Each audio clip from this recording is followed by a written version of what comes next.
Indeed, at least 57,000 people killed. That's the number of deaths reported. It's thought to be potentially much, much higher than that. Repeatedly, we've seen hospital hit, refugee camps bombed, that food and vital supplies being restricted, another war crime according to many.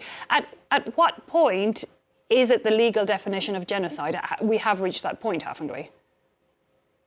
We have reached that point, and it's quite clear that the majority of experts, both legal and from the NGO and socio-legal academics, have seen what's going on and are describing it as genocide.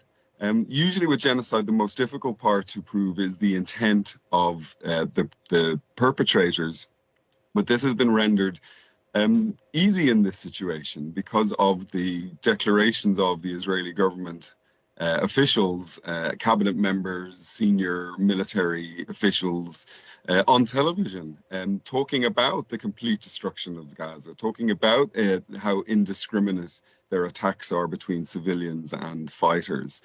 And so it is well understood now with the ICJ announcing with their interim measures that they see that there's a plausible case of genocide.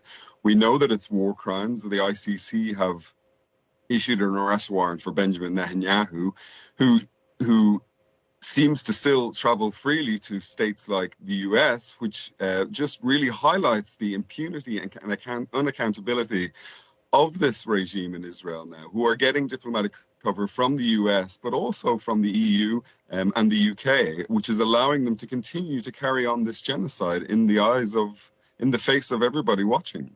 Diplomatic cover for Benjamin Netanyahu and other Israeli militaries, but there's even more than that. There's financial support, there's the selling of weapons to Israel. I mean, does this not make other countries like the US or Germany in particular also guilty of war crimes?